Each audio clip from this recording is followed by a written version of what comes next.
네, 안녕하세요. 한진입니다. 잠깐 목이 잠긴 소리가 났네요. 오늘 이 대충 연애하자는 주제를 가지고 마이크를 켠 이유는 역시나 오늘 상담이 이유가 됐습니다. 아까 저녁 먹고 상담을 하면서 약간 이런 생각이 들었어요, 다시. 물론 그 상담을 하면서 제가 연애 대충 하시라는 얘기를 하진 않았어요. 예, 그 얘기를 한 건 아니었지만 다 끝나고 무슨 주제를 가지고 마이크를 켤까 고민을 해보다가 문득 맞아, 우리가 생각보다 너무 연애를 너무 무겁게 생각하는 건 아닌가라는, 그러니까 되게 잘해야겠다라는 생각을 하는 것 같아요. 그렇기 때문에 저한테 상담을 아무래도 요청을 하시는 거겠죠. 물론 뭐든 잘하면 좋죠. 사실 저는 잘해서 나쁠 건 없잖아요. 잘하면 좋죠. 연애도 잘하면 좋고, 인간관계도 잘하면 좋고, 그림도 잘 그리면 좋고, 말도 잘하면 좋고, 키스도 잘하면 다 잘할 수는 없잖아요. 우리가 가지고 있는 에너지는 한정적이고, 우리가 살면서 에너지를 쏟을 수 있는 일들이 연애만 있는 건 아니니까요. 되게 여러 가지가 있죠. 가족 관계, 친구 관계, 그리고 직장, 그리고 나의 미래에 대한 뭐 계획, 그리고 운동, 뭐 먹는 것, 작게는 그러니까 여러 가지가 있을 건데 우리가 그 모든 것들을 다 잘할 수는 없다고 생각을 해요. 왜냐하면 우리가 가지고 있는 에너지는 한정적일 텐데, 그리고 슬프게도 그 에너지는 점점 줄어들고 있을 거고요. 나이가 들면서 예전만큼 에너지가 넘치지 않아지고 있을 텐데, 근데 참 아이러니하게도 나이가 들어가면서 점점 더 해야 될 것들이 많아지는 것 같아요. 내가 잘해서가 아니더라도 그냥 자연스럽게 경험을 많이 갖다 보니까 하고 싶은 것들이 늘어나기도 하고, 그리고 주변에서 요구하는 것들이 많아지기도 하고, 그리고 그 안에서는 나 이거 잘할 수 있을 것 같은데, 이런 것들이 생기기도 하고, 그리고 더 나아가서는 어쩔 수 없이 필연적으로 피할 수 없는 해야만 하는 것들조차도 늘어나죠. 뭐 단적으로 얘기해보면 우리 어렸을 때는, 진짜 막 갓 태어났을 때는 잘 울기만 하면 됐었고, 잘 먹기만 하면 됐었고, 잘 자기만 하면 됐었는데, 초등학교 올라가면 친구들과 잘 어울려야 되고, 그러니까 다치지 않아야 되고, 청소년기가 되면 공부도 잘해야 되고, 대학교도 졸업하면 직장을 잘 구해야 되고, 이렇게 점점 해야만 하는 것들도 기본적으로 늘어나죠. 근데 앞에 있는 것들이 줄어드는 건 아니잖아요.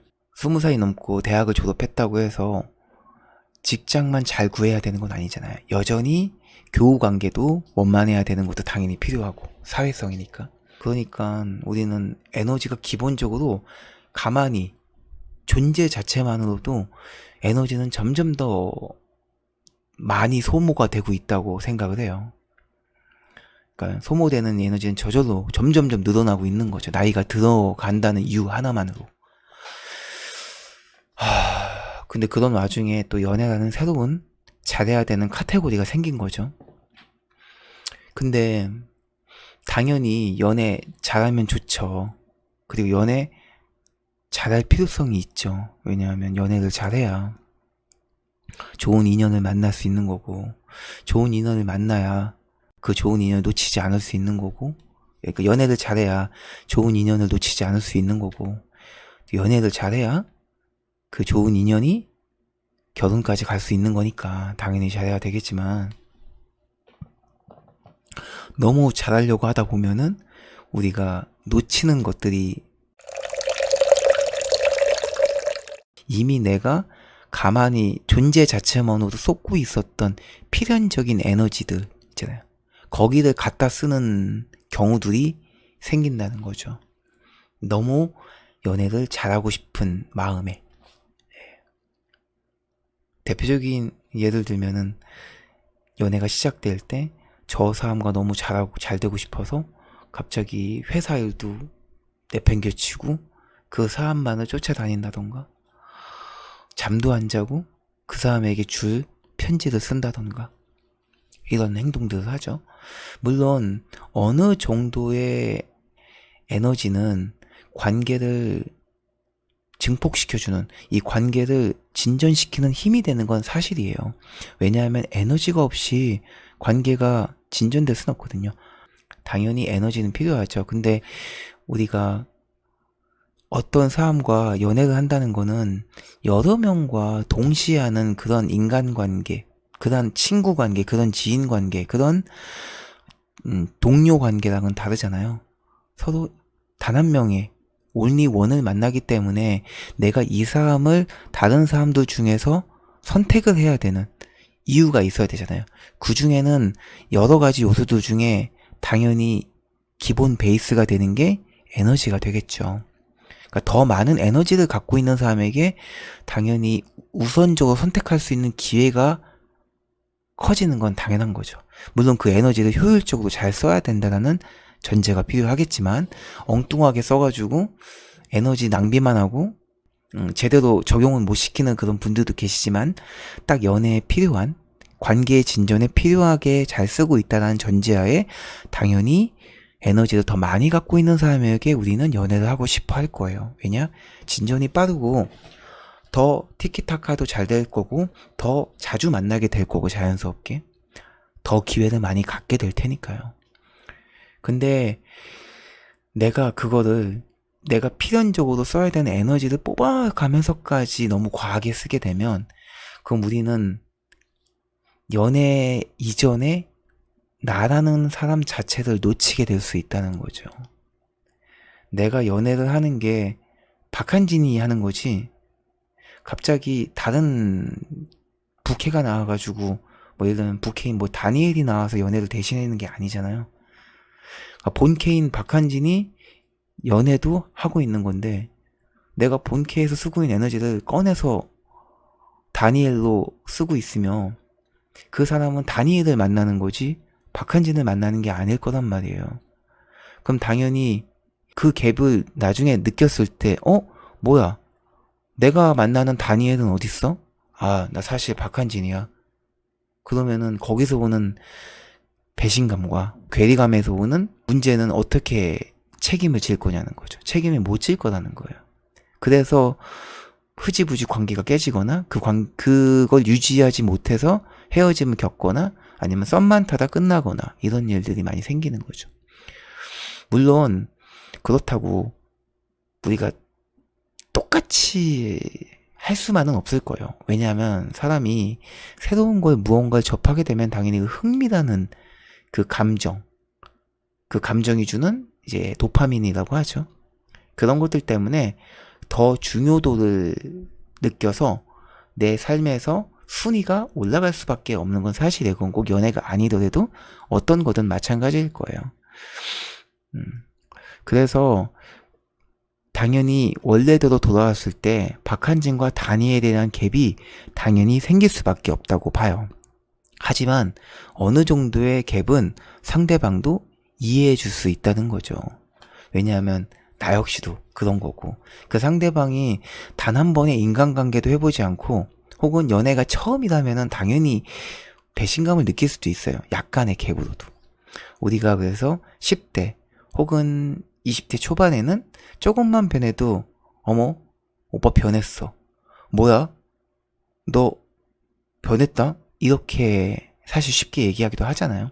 근데 사실 20대 뭐 중반 넘어가고 직장생활 해보고 군대생활 해보고 그러다 보면은 남자나 여자나 느끼죠. 똑같을 수 없다는 걸. 그래서 이 사람이 처음 다가오고 이 사람과 처음 가까워지고 썸을 타는 와중에 보여지는 모습들이 일평생 이어질 거라고 기대하지 않을 거란 말이에요. 당연히 어느 정도 희석될 거라는 걸 염두에 둔다는 거죠. 그렇기 때문에 초반에 보여지는 그런 약간 오버스러운 액션 혹은 약간 소름 돋는 애교, 그리고 약간의 능청스러운 허세 이런 것들을 우리는 귀엽게 넘어가 주기도 하는 거죠. 썸 탈 때만 느끼는 그런 간질간질한 그런 장난으로 느끼죠. 예, 그래서 역시 썸 탈 때가 제일 좋다니까, 연애 초반이 제일 좋다니까, 이렇게 우리가 그런 한때 이벤트 같은 느낌으로 받아들일 수 있단 말이에요. 그 정도의 여유는 분명히 존재할 거라고 봐요. 그것조차 없다면은 사실 연애 자체가 어려울 거고. 근데 그 갭이 너무 커버리면 이제 관계가 지속될 힘을 잃게 된다는 거죠. 그래서 저는 그런 면에서 이제 좀 연애를 대충 했으면 좋겠다는 얘기를 하는 거예요. 너무 연애를 잘하려고 애를 쓰면은 내가 과하게 내 본캐에서의 에너지를 무리하게 갖다가 부캐에다 집어넣기 때문에 상대방이 그 갭을 크게 느끼기도 하고, 그리고 처음부터도 얘가 이게 상식적으로 말이 안 되는데 왜 이러지? 거에서 오는 부담감을 느끼기도 하거든요. 생각을 해보세요. 지금 이 시작되는 단계에서 상황에 맞는 그런 흐름이라는 게 분명히 있을 거 아니에요. 물론 모든 사람들이 모든 상황에 똑같은 행동을 하는 건 아니겠죠. 사람마다 하는 행동들은 분명 차이가 있겠지만, 제가 봤을 때는 잘 모르는 사람들이 무언가 알아가는 초반 단계에서는 크게 편차가 없다고 생각을 해요. 예를 들어서 어떤 사람을 만나는데, 그러니까 연애를 떠나서 인간관계를 할 때도요. 어떤 사람을 만나는데 내가 이 사람을 처음 만날 때, 저 사람을 처음 만날 때 이 편차가 엄청 달라지진 않잖아요. 비슷하잖아요. 일단 처음 만나고 알아가다가 내가 이 사람과 가까워지는 그 정도, 그리고 맞아 들어가는 정도에 따라서 나중에 얼마만큼 우리가 주고받느냐가 달라질 수는 있겠지만, 시간이 지나고 나서 초반에는 대부분 다 비슷할 거란 말이에요. 왜냐면 모르기 때문에 당연히 할 수 있는 게 한정적일 수밖에 없게 된다고 봐요. 그래서 초반에는 대부분의 사람들이 이 상황에서 하는 행동들이 비슷할 거라는 거죠. 그리고 비슷한 걸 기대할 거고, 근데 저 사람이 그 이상의 과한 행동을 한다면은 당연히 부담스러울 수밖에 없겠죠. 아니 우리가 지금 이런 사이인데 이런 행동을 한다고? 어떻게 그럴 수가 있지? 이해가 안 가네. 우리 오늘 처음 소개팅 했는데 나한테 좋아한다고, 사랑한다고 고백을 한다고? 어떻게 그럴 수가 있지? 만난 지 30분밖에 안 됐는데 나한테 어렸을 때 그 부모님하고 싸웠던 얘기를 쭉 늘어놓는다든가. 당황스럽지 않겠어요? 왜 저런 얘기를 하지? 우리는 그럴 때가 지금 아닌데, 상황상 이 연애를 잘하고 싶은 마음에 너무 과한 에너지를 쓰다 보니까 이런 일들이 생길 수도 있다는 거죠. 그런 의미에서 좀 대충하다는 뜻이었어요. 뭐야, 대충하다고 하길래 진짜 막 해도 된다는 줄 아는데 에이, 제목 어그로였네 라고 생각하신다면 사실입니다. 연애에 많은 에너지를 쏟는 게 상대방한테 부담을 주거나 혹은 전과 후의 갭 차이로 인해서 관계를 유지하지 못하는 상황이 될 수 있구나 라는 것들을 놓치고 있었다면 다시 상기해보는 그런 시간을 좀 가져보고 싶었습니다.